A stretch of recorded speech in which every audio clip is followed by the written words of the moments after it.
लग्नानंतर होईलच प्रेम या मालिकेच्या आजच्या भागामध्ये प्रेक्षकांना आपल्याला असं पाहायला मिळालं.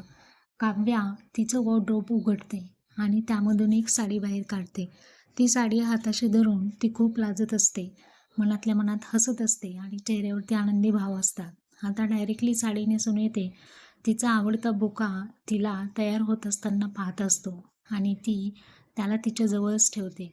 हेअर ड्रायरने तिचे केस ती सुकवत असते आणि बोक्याकडे पाहून हसत असते. तो बोका तिला पाहून घायाळ होऊन डायरेक्टली खाली पडतो. आता त्यालाही ती उचलून घेते आणि म्हणते, आज तू पडलाय, उद्या देशमुखही असेच पडणार आहेत, असं ती त्या बोक्याला म्हणते.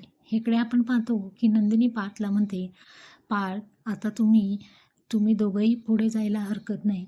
असं म्हटल्यानंतर पार्थ म्हणतो, या बाबतीत आपलं विचार जुळणं पॉसिबल नाही आहे नंदिनी. माझ्या आईबाबांनी काव्याचं स्वागत मुलगी म्हणून जरी केलं असलं तरी